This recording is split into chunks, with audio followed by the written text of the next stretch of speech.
Halo pecinta bola, apa kabar? Semoga sehat selalu. Sebelum lanjut jangan lupa subscribe channel Taktik ID ini ya. Oke kita lanjut. Apa kabar skuad Garuda? Kemarin Timnas Indonesia U19 kembali berlaga pada laga ketiga. Timnas Indonesia U19 sudah merampungkan 3 pertandingan di babak fase grup Toulon Cup 2022. Dari 3 laga itu, Ronaldo Kuateh dan kolega dipastikan gagal melaju ke semifinal ajang itu, tapi Timnas Indonesia U19 tetap berhasil menunjukkan semangat juang tinggi dan jadi satu kontestan yang alot untuk dilawan sepanjang fase grup Toulon Cup 2022.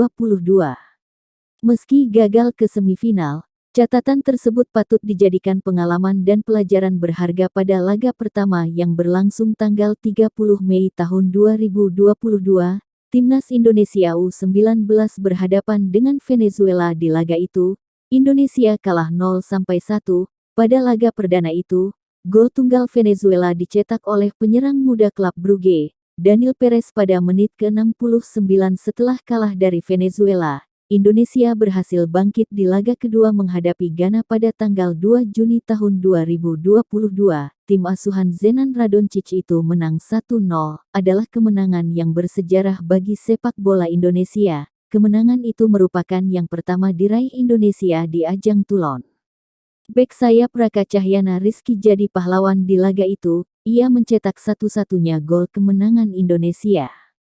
Sang kiper Cahya Supriyadi juga layak mendapatkan acungan jempol dengan berbagai penyelamatan yang ia lakukan.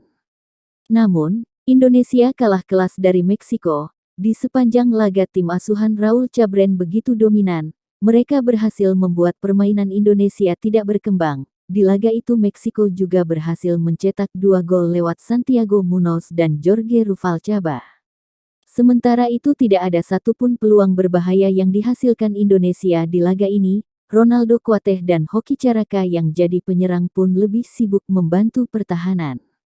Timnas Indonesia U19 harus mengubur mimpi lolos ke semifinal Toulon Cup 2022 dalam laga ketiga fase grup Minggu, tanggal 5 Juni tahun 2022 tengah malam WIB. Garuda Muda kalah 0-2 dari Meksiko U21.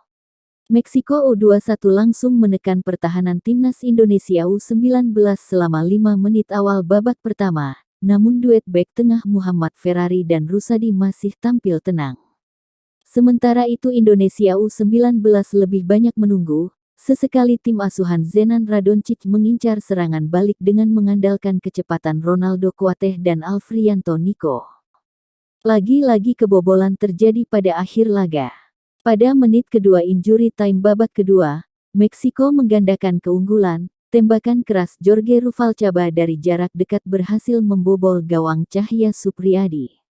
Hasil ini membuat Timnas Indonesia U19 menempati posisi ketiga klasemen akhir grup B. Hoki Caraka dan kolega hanya punya 3 poin dari 3 laga dan gagal lolos ke semifinal.